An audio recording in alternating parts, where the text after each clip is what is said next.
What is up, everybody, and welcome back to the Scevoli Tonight Show. Guys, I'm here. I have a new friend. I have new friends, I don't get the old one friends, you got to go out with the new, in with the new, stuff like that.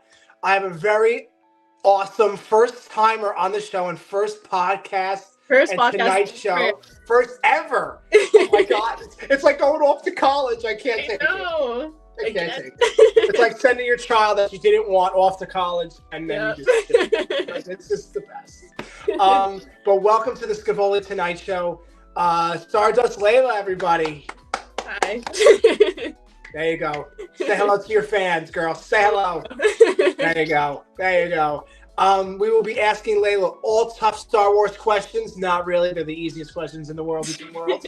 But before we start the Scevoli Tano Tonight Show, please subscribe down below to the YouTube channel, the Scevoli Tano Show, for more awesomeness. And me, not her. She won't be here. I'm going to be here all year round, so you just got to deal with this. All this in that grill. It's tough. I have to tell the viewers this, Layla, because it's tough for them to watch me. Give them a warning. I do. I gave you the warning before the show. I'm out of my mind. I got to warn them. I got to warn them. I got it. It's all me. It's not her. I know. She wears an Ahsoka shirt. I wear a Thrawn Simpson shirt. You know that you can get on my store page. So you go check that out. Go check The Simpsons. But Layla, how are you? I'm great. I'm a little tired. I had my first Star Wars night last night. So a little sleepy, but we're here. We're ready to talk about Star Wars. Yes, we are. We're going to talk big time Star Wars, Layla. Big time. So I want to ask you my first question. So my first question is to you, Layla, is Star Wars night. Now, I'm not familiar with Star Wars night because I'm not in that. You're in the California area, and the Florida area is another area that has the Star Wars night. So for people out there, and definitely me, what is Star Wars night? Like, what is it? Do you go all night? Is it like a party? Do people start banging each other's heads up against the wall? Like, what is that? Not quite. I kind of wish. Basically, separate ticketed event to Disneyland. The Star Wars night party is from 9 to 1 a.m. But when you buy the ticket, you get early admission. So you could get in the park at 6 and you can be with the normal guests and just ride Star Wars rides or the normal rides or anything like that. You just can't do any of the Star Wars night offerings until 9. But at least it gives you like a little bit of time to do other things if you're not a Disneyland local. So like yesterday, we showed up at 6. We did normal rides, whatever. Food opens up around 8:30, and then there's photo ops, there's meet and greets. There was a lot less meet and greets for characters this year, but there was a lot more photo ops just with backgrounds. They also had 3 lightsaber meetups. This year they opted out of fireworks though, so they did not have the Star Wars fireworks this year. So the lightsaber meetup was kind of the main event of the night, and then they'll do like a cosplay parade, and then they'll do like a photo in front of the castle. But it's really heavily photo op based, so a lot of people cosplay and go all out, and cosplay is normally not allowed in Disney parks, so they show up for Star Wars night because it is their one opportunity to wear full-on cosplay. Now, how long does Star Wars night last for? So what day does it start and what day does it end? So it's every Tuesday and Thursday, basically. This year, they're actually not doing a May 4th date because it lands on a weekend. Usually they do May 4th and that sells out instantly. But this year it's kind of different because they're actually doing April dates instead of just May. And so I believe they have 7 this year. And they're split up in between April and May.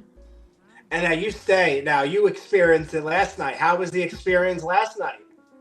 It was a lot of fun. My best friend Bella and I decided last minute last week to go, and so I didn't have a lot of time to prep, but I wore my Tatooine Padme cosplay, and that was my first time wearing it fully upgraded, and I got a lot of, oh my gosh, you're Princess Leia, and I was like...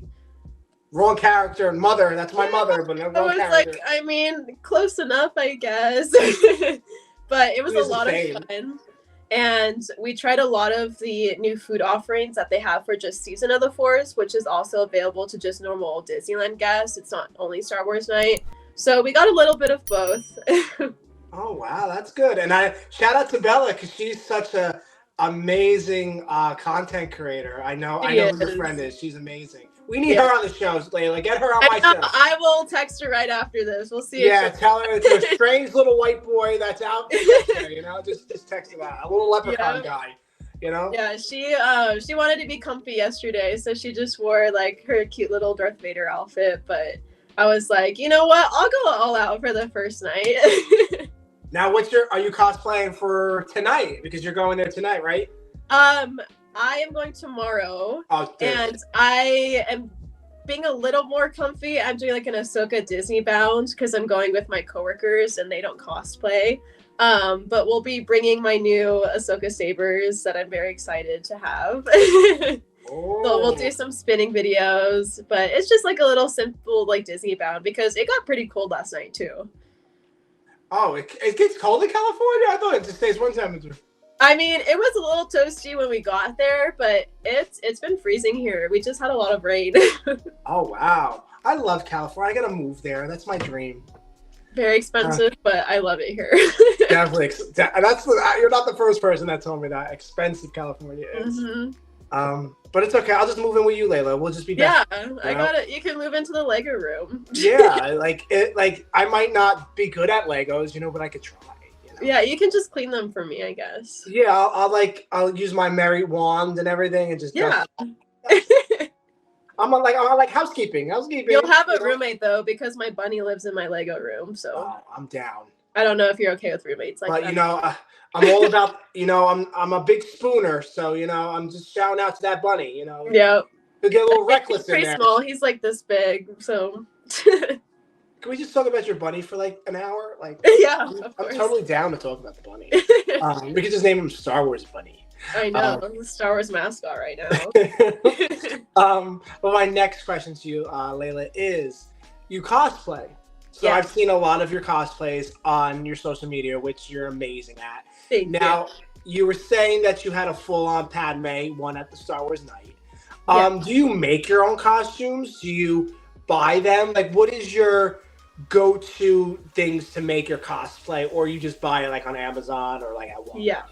So before July of last year, I was really buying them online and just getting them straight from a retailer. And then I would do like little upgrades, like my Geonosis white Padme outfit. I upgraded the belt and everything. But I was working on something really special with a person from Lucasfilm that has worked on Kenobi and The Mandalorian. Oh, wow. And when the strikes were happening, everyone was out of work. And so we got connected. And she actually made my picnic dress for me. And that's why I kind of took a break from buying other cosplays, is because this was like my passion project. And so we started July of last year, right after San Diego Comic-Con. Started fittings and everything, and we got it done for WonderCon, which was amazing, and she's amazing. And the only thing that I really did for that cosplay is that I sourced the fabric and I dyed it, and it's synthetic fabric, so I dyed over 30 yards of fabric just in my kitchen, and I had to have like the chiffon all over the kitchen floor because it couldn't be in the dryer. It was a whole process, but that was the first time I was like really hands-on with the project, even though she did commission it for me. And it was a really fun experience. It was blood, sweat, tears, all of the above. But I think it really paid off when I brought it to WonderCon, because that's the most I've ever gotten stopped for like photos and even just like compliment wise. And she really did a beautiful job on it, and I couldn't be more happier with it. Oh, that's so nice. And she worked on Obi-Wan, right? She worked on the costume design? Yes, and The Mandalorian as well. Oh, wow. So look at you. You could be the next Padme, Layla. Yeah, like, put me in. Sign me up, girl. Like, get me in there. Yeah, it was amazing working with her, and it was a lot of fittings, a lot of driving, but it was so worth it. And she'll be making me another cosplay very soon, so I'm excited. Oh, that's good. That's awesome. So now you said that was almost your dream, like, costume. Oh, it was, yeah. Now, what is your actual, like, is that your actual dream costume? Yeah, there's really? nothing I want more than that picnic dress. Like, I spent so much money on that picnic dress, it will be my wedding dress, because I will never spend that much money on a wedding dress. And then you just get your boyfriend to wear the Hayden Yeah, Maybe something like that. whoever dates me, proposes, everything needs to be okay with having the picnic dress being the wedding dress. You heard that here. You heard this on the Scevoli Tano show, guys. Yeah. If you don't, If my future boyfriend is watching, they need to write that down. yeah, like picnic dress and whatever Hayden's got in the Attack of the Clones. Like, Yep. we ain't messing around, and I'm gonna be the flower girl, so don't play with us. Yeah. Don't play with us. You don't want to be the maid of honor, just the flower girl? You know, I thought about it, but there's a lot of work to be the maid of honor. You know, like the Sure. flower girl just goes, throws the flowers, and that's You it. just walk you know? once and you just stand there the rest of the time, I guess. Yeah, like with my little white dress on, like a bunny rabbit, and that's Yeah. fine with me, you know? I'm With totally my actual bunny rabbit, too. and I'll bring him with me. I'll carry him. The basket. Basket. And he'll be poking out, and I'll be throwing like Yeah. candy at people or something. I don't know what people We're already planning my wedding? Oh my gosh. Layla. 5 minutes in. 10 minutes, but who's counting, you know? Who's counting? So back to your cosplay for a moment. Uh-huh. So you say you cosplay as Padme. Yeah. Who else do you cosplay? So I have really grown to love Ahsoka as well. Call me a fake fan, but I just watched Rebels for the first time last year, and I absolutely fell in love with it. And I finished Rebels in February, so I didn't have to wait too long to find out where Ezra went all the way in August. And I went from watching Rebels to watching Ahsoka, and I was in love with all of the costumes. I was in love with Hera, Chopper, all of them. And I really grew to love Ahsoka. And sometimes I'll do like little like Leia bounds or something like that. But my full like actual cosplays, I usually do Padme and Ahsoka. Oh, so that's your dynamic duo. Yeah, those two. Now, have you watched Clone Wars? I have. So I grew up watching Clone Wars. I have the worst memory, so I don't have a lot of recollection of it. So last February, I watched Clone Wars, Rebels, Bad Batch, and Tales of the Jedi in 3 weeks. That's dedication. And I timed Bad Batch because I think that's the last thing I watched, to where I caught up enough to where I got to watch the episode of Tech live. So I didn't get it spoiled for me, because everything else was basically spoiled. Like I saw like season 2 finale of like Rebels, obviously. And so that was like my first time where it didn't get spoiled for me in animation. Aw, so you saw Tech's last farewell. Live, yeah, with everyone else. I caught up. But everybody else crying. Yeah, it was upsetting. It is. Tech was he was a great piece to the Bad Batch. I'm surprised they actually killed him off. I mean, maybe he's not dead. Hey, the world may never know, really. We don't know in Star Wars. Is anybody truly dead in Star Wars? Yeah, like 2 more weeks. Yeah, I could say 2 more weeks, 2 more episodes. Mm-hmm. Yeah, because they just premiered an episode today. Yeah. So what do you think of the series so far? Bad Batch, I feel like, is severely underrated. I love the Bad Batch. I love their theme. It's in my top 5. And I love this season, but it makes me so depressed because we all know it's coming to an end. And I know a lot of people complained about the filler episodes of season 2, but I genuinely loved them. And I just think that is severely underrated. And Omega's growth, especially this season, my daughter, amazing to watch. And I'm just not emotionally prepared for what's going to happen, regardless of what it is. Yes, I think, like you said, filler. I don't call them filler episodes. I think they're pieces to the puzzle, like the pieces of like going in. Like this, like someone said, like the filler episode. Like this was not a filler episode, like last week, like with Rampart. But you have to understand, you have to get to Tantus. Yeah, and that's the only logic explanation is Rampart. Like I didn't even think of Rampart actually. Mm-hmm. I wasn't even thinking that that's the route they were gonna go. Actually, yeah, I thought Crosshair was gonna shoot the thing. He would have made it, and that would have been it. And they track it. They get Rex in them, and then these last 3 episodes are like the start of the Clone Rebellion or getting their ducks in a row or something like that. You know, I wasn't expecting Rampart. So with those episodes, like now Rampart is with them. You know, going to Tantus, and it's going to be interesting to see his dynamic with the clones because, like he said in this episode, he doesn't like clones. Like he doesn't really like them that much. I only seen that in the season 1 and 2 of Bad Batch 2 that he didn't like. But I don't know if you can agree with me on this, but seeing Omega's growth from that first episode that we see her locked in the prison cell and all the way to now. Like, I was watching it when it first came out at 3 a.m. And with me, you were probably, you texted me that you were going to Star Wars I was up until 5 a.m. So I had to watch it. I was like, I'm not getting it spoiled for me. I don't care how tired I am from Star Wars night. I have to watch it. I have to. Yeah. But with Omega's growth in this episode, I really enjoyed watching it because you see her scared in the beginning. Like, you see in the beginning episodes and the end of season 2, you see her scared. No hope, no nothing. And then you watch this episode and it's like, oh, she gonna do something. Oh, yeah. She's already planning like stuff that, you know, she wants to come out of there fast. And now I feel like she doesn't know about the Force. Like, Azad's taught her the Force, absolutely. But I don't think she's like knowing of it. Like, she doesn't know that she might have it, and those kids have it. You know, and I was just thinking the whole episode, am I gonna see these 4 children, maybe 3, because the little fur baby, I call it. Yeah, little baby. The little fur baby is not grown. Like, he might use it. It's like a Baby Yoda type situation, you can call it. But with those 3, if they know how to use those 2 little ones, like, I forget their names, Eva and I cannot tell you. I'm horrible. The green one. I'm going to say the green one. Yeah. I think his name is Merrick. Not Merrick, but something with an M, I think. It's a name. It's a name, Merrick. You know, I'll say it. With those 2, if they know how to use the Force, like, it's pretty much not over.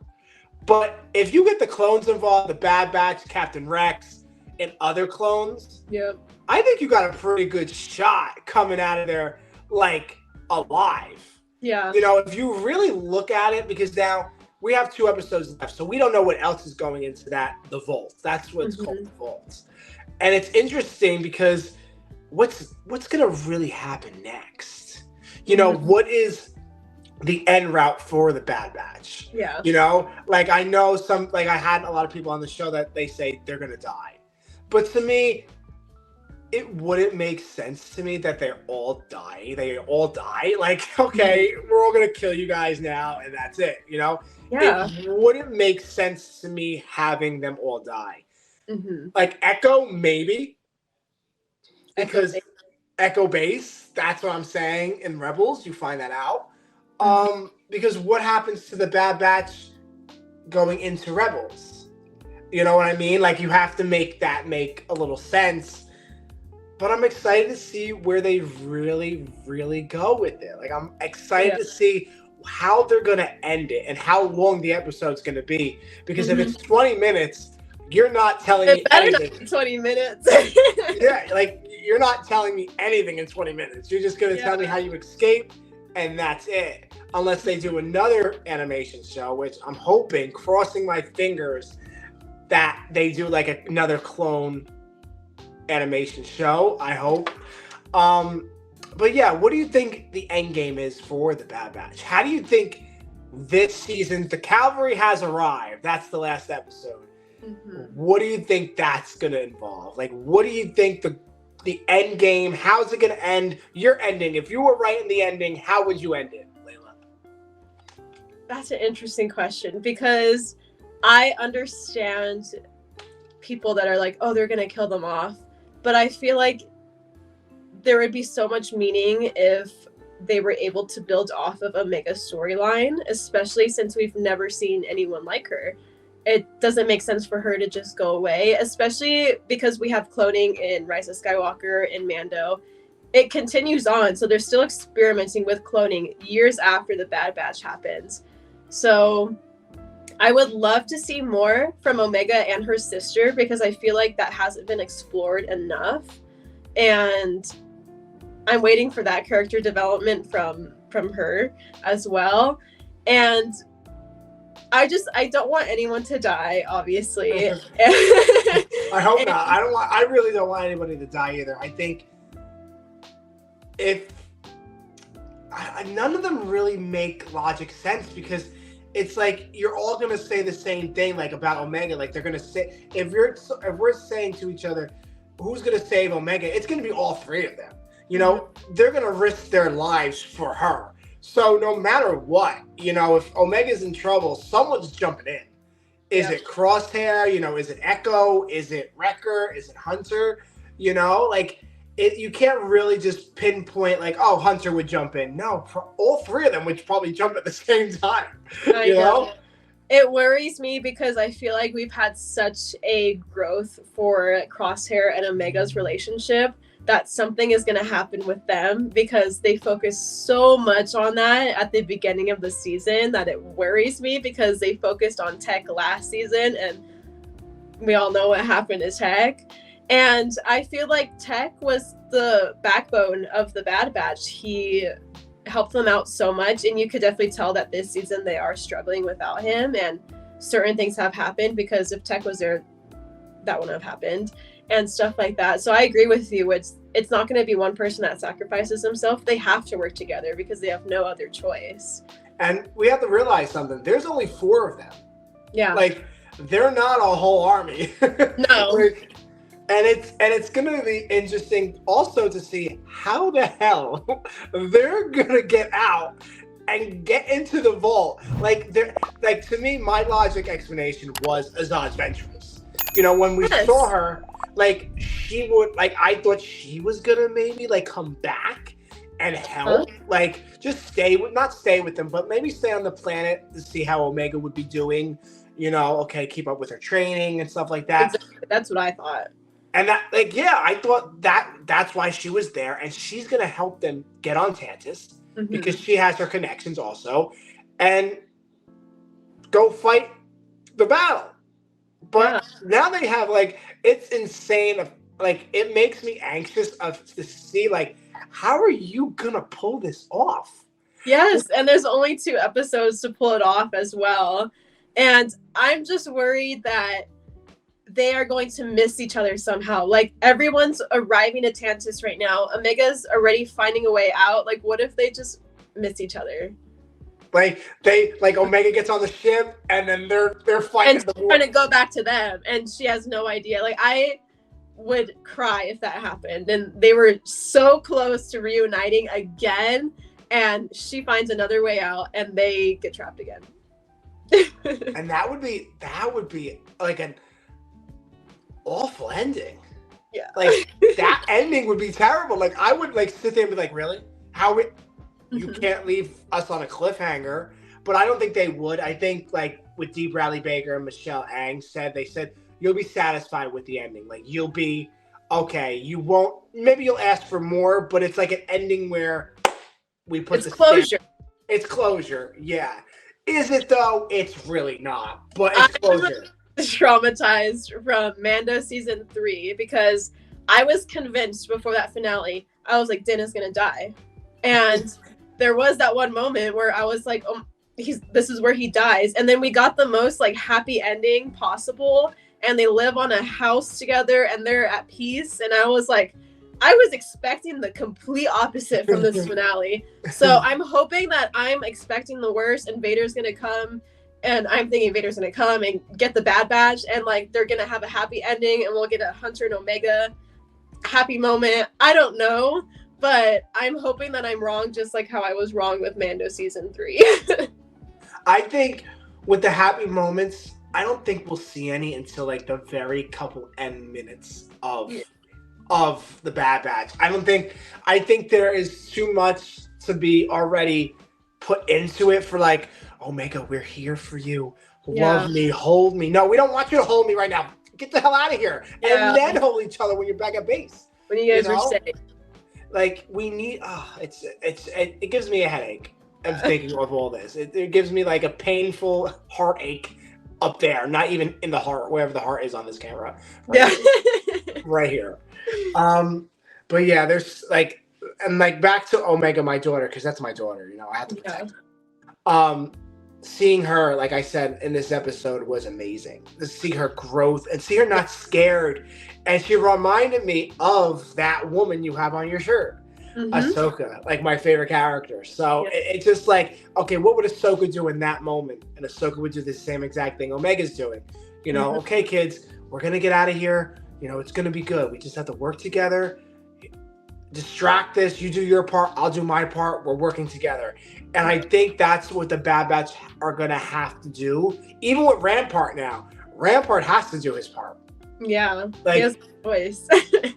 like, he's got to, like, do his part and then get, like, I don't know if he'll betray the Bad Batch. I really don't think he will. Personally, I don't think. But you never know in Star Wars. You never know what people are up to. I know. But yeah, next week's going to be next week. 2 more episodes. And the next episode is 20. Oh, balloons. You know? Wait, how do you do that? I don't know. I put 2 up. No. I was also so excited to see Cad Bane in that other episode. I was like, no way he's back. He's my favorite bounty hunter of all time. I love him. Really? Yes. What do you like about him? I don't know. I will say that when I watched him in Mando, I didn't know who he was because I didn't remember him from Clone Wars. But then I think the episode in Clone Wars that made me really love him was The Box, where it's all the bounty hunters with Obi-Wan. And I was like, I really like this guy. I don't know why. I'm just like drawn to him. I don't know if it's like the cowboy aesthetic, but I don't know. He's just an amazing bounty hunter. And like seeing him back, I loved it. And you know what's really cool about Cad Bane is that he survived the Republic, the Empire, and probably the First Order, like coming up, because he's in Book of Boba. You know, we don't know if he died. You know, we didn't see his body there. He's still out there. It was still blinking. Yes, it was. And there's no Toto. We want Toto. We didn't see. But to see Cad Bane is a unique bounty hunter to me because he can't be force choked. You know, he has the tubes. Yeah. So he can't be force choked if you try it. And I think that's so cool because you could just go like this and they're kind of dead, you know? But Cad Bane, he's got tubes. Tubes for days. Tubes for days. So my next question to you, Layla, is you said your top 5 is the Bad Batch theme. Now let's get into some music. What are your top 3? Music. So I have to go with Across the Stars, like number 1. But unpopular opinion, I love Rey's theme as well. Really? I love her theme so much, and I think Leia's love theme would have to be my 3rd as well. Oh wow! So what's number 4? Because Bad Batch is number 5. Bad Batch is number 5. My opinions always change, but the number 4 right now is probably Trust Goes Both Ways from Rogue One. I love Rogue One obviously because of my username, but that music was just amazing, and that was on my Spotify Wrapped last year because of how much I listened to it. Now take us through a day that you have to listen to her. Are you in your Star Wars mood, or are you just comfy mood, Netflix and chill mood? Like, what is that day in the life to put on? Okay, let's listen to the Bad Batch theme. Like, you go out for walks and stuff like that? Yes. Like, what is your go-to, Layla? So I live pretty far from where I work. I work at Disneyland. And so when I'm commuting, that is my Star Wars time. That's what gets me through all of the traffic and everything. And sometimes I don't want to listen to music with words. And so I could just like decompress after work, or I can mentally prepare myself for work. And that is my Star Wars music time. As you're going to work, you're just going, yeah. You know, whatever gets me prepared for whatever will happen at work, Star Wars music. And then everybody's like, oh my God, this girl is a weirdo. She's singing no words, but it's okay. It's Star Wars. We'll get over it. You know? My favorite one is Omega's theme and Ahsoka's theme. Yes. Those are good ones. Those are my top 2 because two of my favorite characters. Omega's like my favorite character. We need an Anakin theme. And they need to make an Anakin theme. We only have his betrayal. We want his theme. Like, what is he like? And his like dark deeds too. Like, we don't want that. That's what you listen to when you're on the Stairmaster. Yeah, or you're That like is having Star a, Wars music you listen to in the gym. yeah, definitely, or you're having a bad day at work and you just put on Anakin's trail and just get out a lightsaber and just be like, Yep. I don't have the high ground, but I'll get it. You know, Yeah. I feel that. I feel that. That's like at a day at work where you work like children and everything. You're like, Today's the day. it's over. Yeah. You know, it's over. But my next question to you, Layla, is your favorite top 3 favorite Star Wars movies and why? Oh, okay. Just had this conversation. So, my number 1 will always be Return of the Jedi because that was my favorite as a kid, and I really looked up to Leia when I was younger. I have been watching Star Wars since I was literally conscious. So I'm almost 22. So I grew up in the prequel era, and those movies were brand new when I was born. So Return of the Jedi was always my number 1. Number 2 has to be Revenge of the Sith. I remember Coruscant so vividly when I was like 4 years old, like watching it. And I mean, it's just like, it's a classic. It's a masterpiece. It's perfection. My number 3 is always interchangeable, but I have to say Rogue One because for a Star Wars movie with no lightsabers, basically until the end of the movie, with no Jedi, it is amazing. And I think it is the best Disney movie that they have done with the franchise. And that's my comfort movie. I could rewatch that every day. Now, did you like Endor? I love Cassian. I love that movie so much.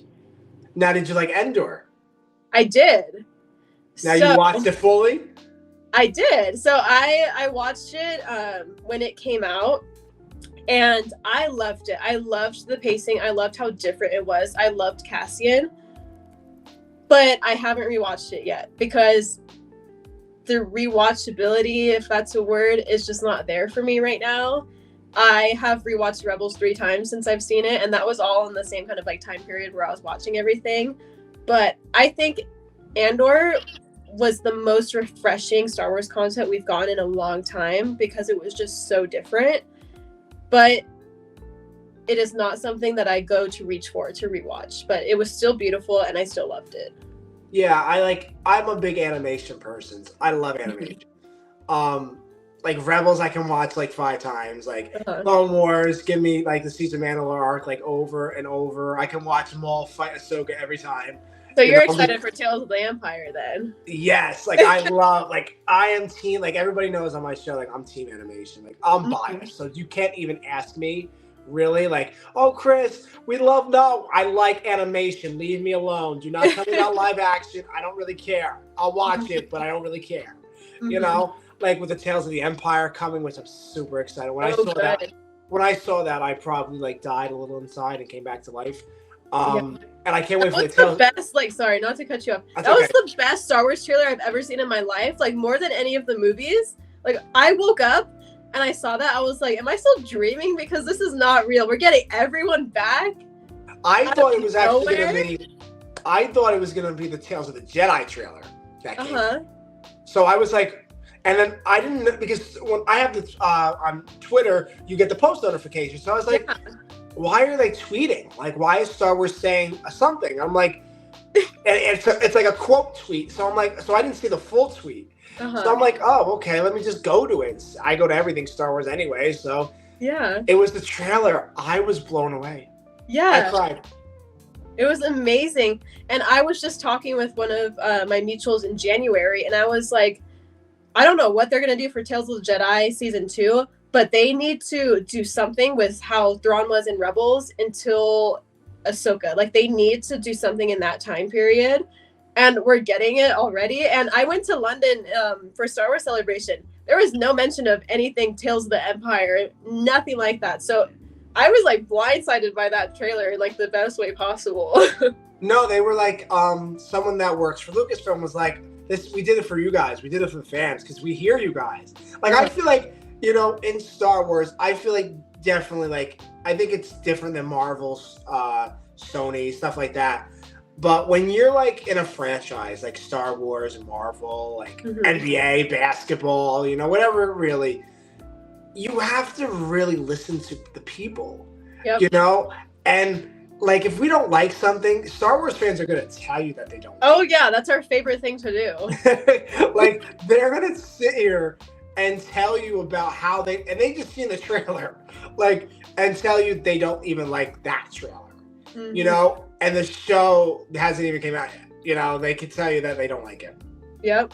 And that's Star Wars fans. And I feel like in Lucasfilm, there has to be like somebody in there like, oh, what's going on here? You know? Doing social media. They're just checking the Twitter comments. Like, yeah, like the Instagram comments or the DMs, you know? I feel like you have to have that one person that's always checking the social media, because it's like, okay, we might not post, but it's like, what are they talking about? Because everybody's talking about Star Wars every single day. Like me and you are. You know, we're posting, we're cosplaying, we're posting reels, you know, we're doing all that. So Star Wars has to pick up on it. I know Star Wars has seen me, but they don't invite me places. I'll get over it. I'll go to Star Wars night with my friend Layla. Yeah. I'll go a 6th day this year. Yeah. We'll go all days, 7 days. Yeah. They won't kick me out. I won't even have a ticket because Layla's got me. Right, Layla? Yeah. And then I have your cosplay waiting for you as well. Thank you. See?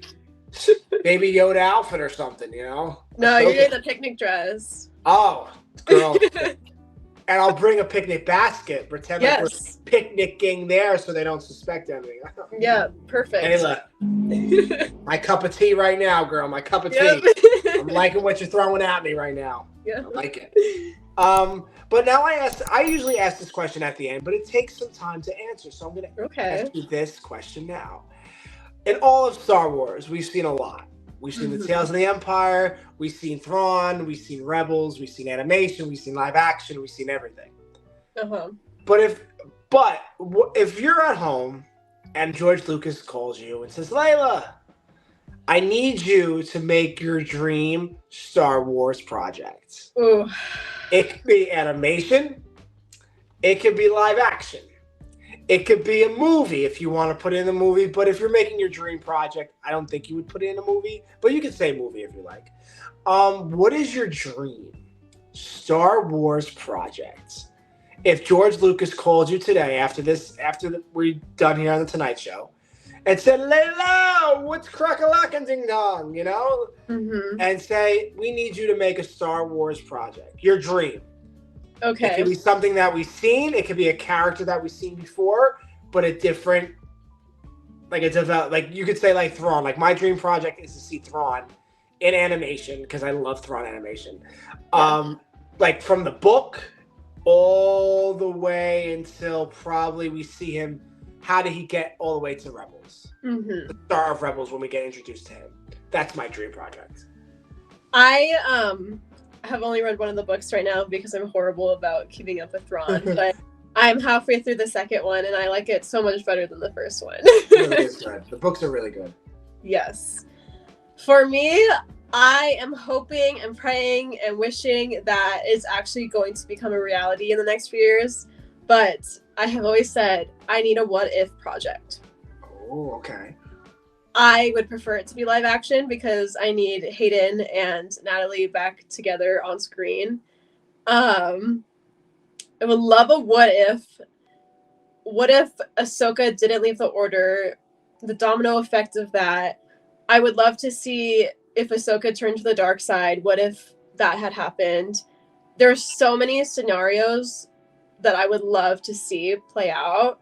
And I really hope that those rumors of the what if getting developed are true because that is my dream. I just need to see Hayden and Natalie again. And I feel like so much was cut from the movie, especially like from their scenes. Like I either need the extended version of that or I need this what if because I think it has so much potential and it's not putting it in the box. So even like when Ahsoka became live action, there's one main plot and whatnot.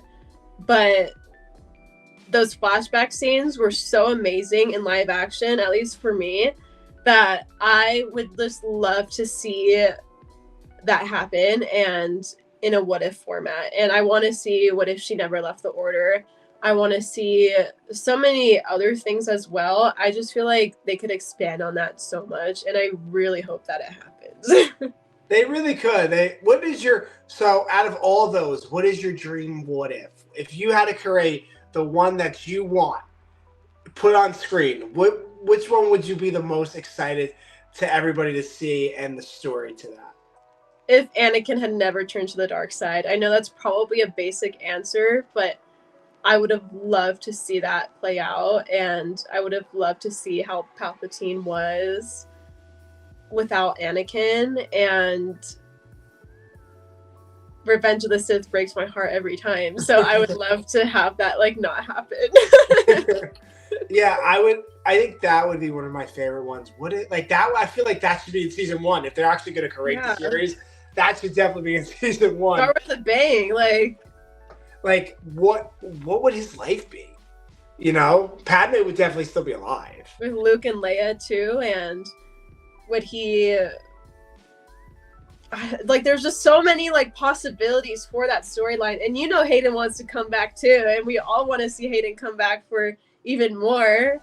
And I would love to just see how Palpatine would play out, and I don't know, like there's so much potential with that. There is. You could really go either way with it. You can make things up as you go along because it's a what if. It's really it's not a what if, like it's not what happened if Maul cut his legs off. You know, that's like what happens if Qui-Gon never died. You know, that's another exactly. one. You know, what happens if me and Layla go to Star Wars Nights on tomorrow? You know, what if? You know, what is the world? You know, the world between worlds. You know, what is that? But yeah, that would be very interesting. I gotta write myself a what if about that now. Thanks, Layla. Yeah, like just give me the idea. Just like just shout me out in the video. Yeah, just promote me a little. I feel that. Get your promos going. Get your promos. Yeah. But my last question to you, Layla, is your favorite Star Wars top 3 favorite characters and why? Okay. Again, just because I grew up looking up to her, Leia's my number 1. She will always be my number 1. And second would have to be Padme. And I'm so upset that all of her scenes of being a strong senator were cut from Revenge of the Sith, because she is so interesting on her own without being in love with Anakin. And I just wish that we could have seen that more. And then third has to be Ahsoka. And I grew up with her as well, but I don't feel like I really connected with her until last year. And I love Luke. I love so many other characters, but she has bumped everyone down just because of how much she has like impacted me, even as a fictional character, and the community around her as well, even in like our little community, is insane. And it's crazy to see how much hate she got when we were younger, and now she is one of the most loved characters in the franchise, and I think that is so amazing. And I think that seeing her in Ahsoka in live action just really puts it into perspective how young she's portrayed and how much influence she had on everything with the rebellion and everything at 17 years old. And yes, she is.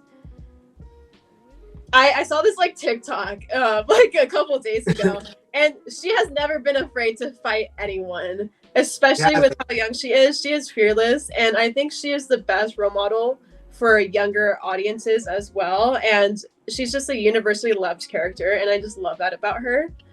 Obviously, you love her too. I do. I love Ahsoka. You know, she's a big inspiration in my life. You know, I don't know if you see my reels or something like that, but I've talked about her with my depression and my anxiety. You know, she's helped me through that a lot with Ahsoka, especially Ashley's Ahsoka. You know, don't get me wrong, you know, Rosario does a great job killing it. But like I said, I give my props to my little Ashley Eckstein that I love dearly. Such a role model, such a Ahsoka. Like if Ahsoka was a real person, that would be Ashley. Yes. I met her in January, and she is the embodiment of Ahsoka. Like, she is the most amazing person I have ever met. She's so genuine. She spent so much time with us just speaking, and it was so nice to be able to tell her how much her character has impacted me, because I was going through a lot when I was watching those shows, and being able to go home and just watch Ahsoka, she quickly became my comfort character. And I met so many amazing people that day when we had that meet and greet as well. And I've never seen a fan base so large and so loving and welcoming for just one character like that, ever. I think like, you can write Ahsoka 10 different ways, but it's how she's portrayed. It's how she's voiced. It's how she carries herself. And I think Ashley knocked, like, a lot of people, like you said, a lot of people really didn't like her. I had no problem with her. I really think, like, it's just an average young teenage girl. Like, that's like a 13-year-old, 14-year-old girl growing up into become a woman and an adult. You know what I mean? Being thrown into a war, too. I think people are like... Forget about that. Yeah, like, you have to take that, and you're Padawan to the Chosen One, Anakin Skywalker. So, it's like, you're getting thrown out a lot. Like, you're getting taken from your home.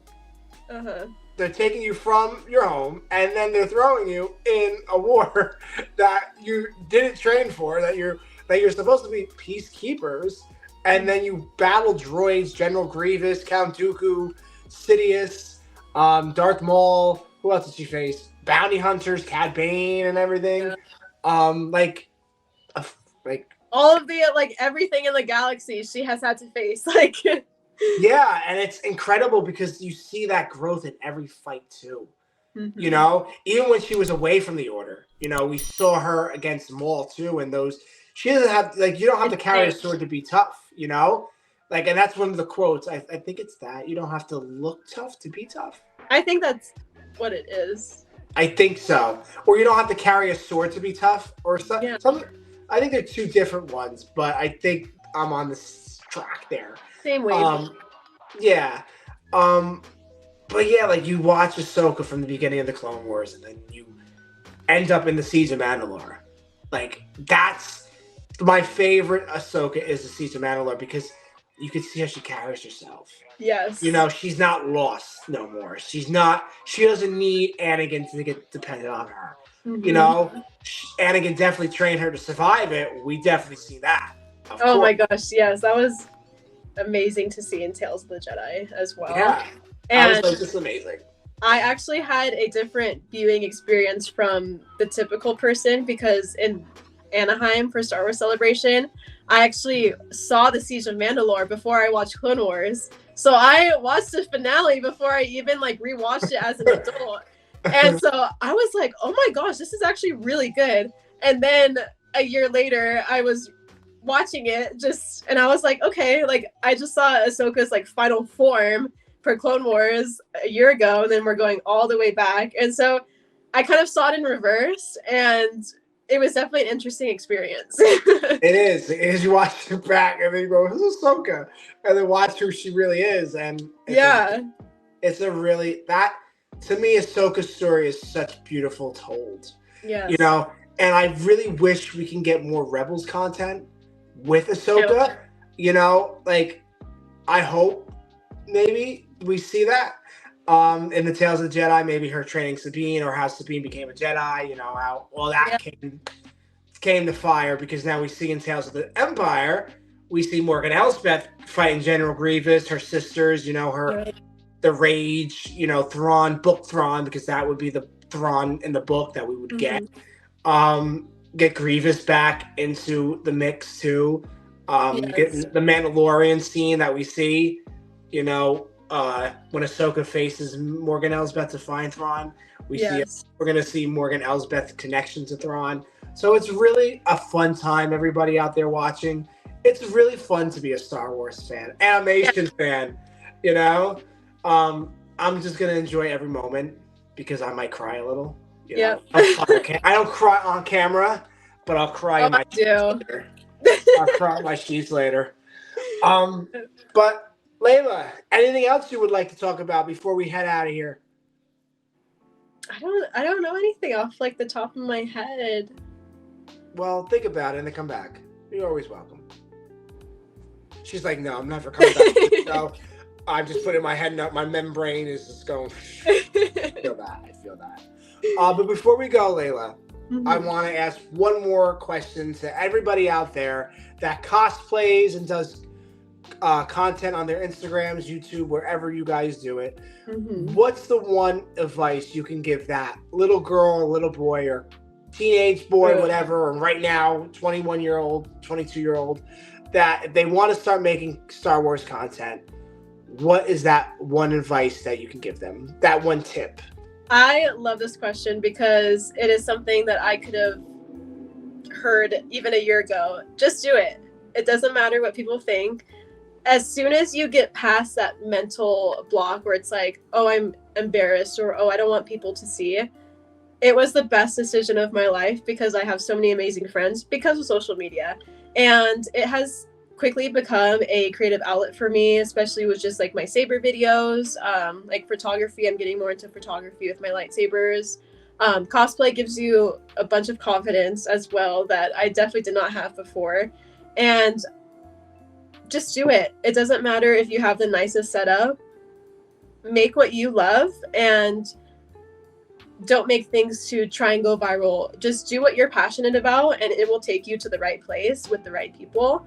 And you will not regret it. That's for sure. I have no regrets, but definitely as soon as you get past that mental block of that you're either embarrassed, you don't want people to know, whatever, it is the best experience you will ever have. And I am so grateful every day that I decided to do it. It has been like the healthiest creative outlet I've ever had. And I always recommend people that come up to me, they're like, oh, I don't know if like people are gonna think differently about me. Just do it.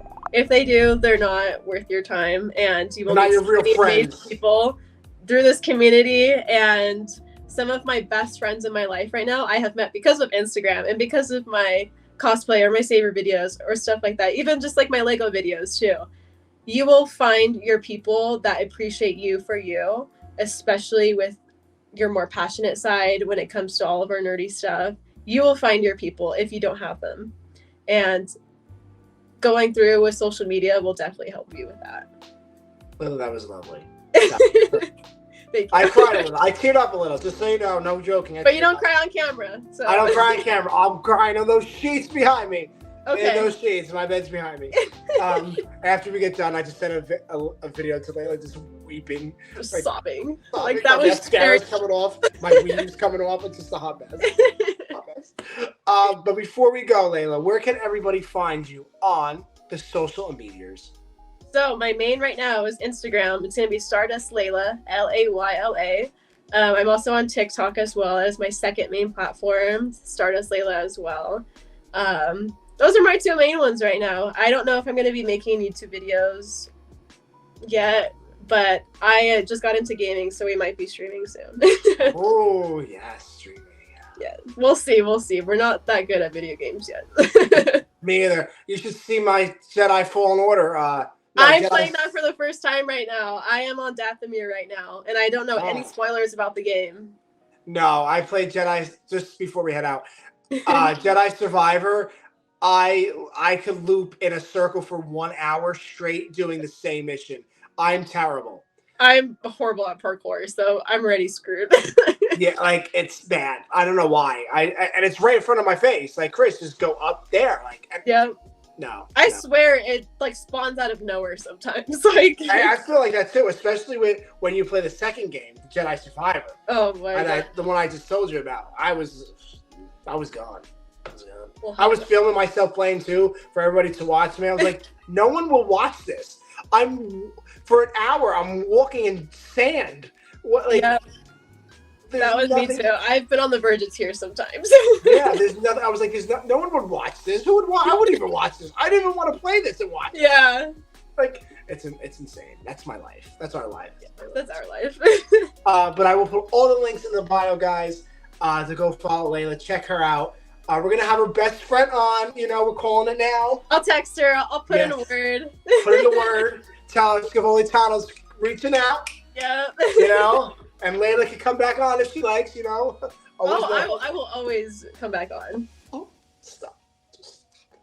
That's It's enough, fun. Layla. That's enough snoozing with me, okay? Stop it. You're messing with the heart. You're messing with me. I can't take it. But guys, thank you for watching the Scevoli Tano Tonight Show with my special guest, Stardust Layla. I will put all the links in the bio, like I said. Make sure you guys subscribe down below to the YouTube channel, the Scevoli Tano Show, for more awesomeness and me. That's all. That's all there is to it. Be kind to one another, and may the fools be with you, my friends.